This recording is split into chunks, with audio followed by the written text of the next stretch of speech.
আগামীকাল রাজধানী ঢাকার সব ওয়ার্ডে জমায়েত এবং দেশের সব জেলা ও মহানগরীতে জমায়েত কর্মসূচির ঘোষণা করেছে আওয়ামী লীগ।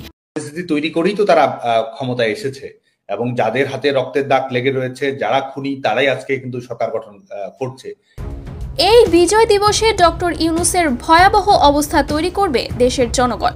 কোটার চেয়ে বড় আন্দোলনে নামবে দেশের সাধারণ জনগণ ও আওয়ামী লীগ নেতাকর্মীরা।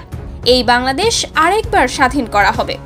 শেখ হাসিনার দেশে ফিরে আসা কেউ আটকাতে পারবে না, একই বললেন ছাত্রলীগ নেতা সাদ্দাম হোসেন। সাবেক প্রধানমন্ত্রী শেখ হাসিনার পদত্যাগের পর থেকে আওয়ামী লীগ ও ছাত্রলীগের কর্মীরা গা ঢাকা দিয়েছিলেন। বড় কোনো কর্মসূচিতে নামেনি তারা।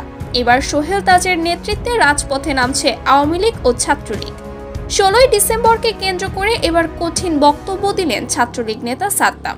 তিনি বলেন, দেশের জনগণ তাদের ভুল বুঝতে পেরেছে। তারা এখন শেখ হাসিনার জন্য জীবন দিতে প্রস্তুত। এই বিজয় দিবসে ডক্টর ইউনূসের ভয়াবহ অবস্থা করবে দেশের জনগণ। শেখ হাসিনা আবারও এই দেশকে স্বাধীন করবে। প্রতিটি ঘটনার জবাব দিতে হবে ডক্টর ইউনূসকে। প্রয়োজনে কোটার চেয়ে বড় আন্দোলনের রাজপথে নামবে আওয়ামী লীগ। শেখ হাসিনাকে দেশে ফেরা থেকে কেউ আটকাতে পারবে না। এবার জয় শেখ হাসিনারই হবে।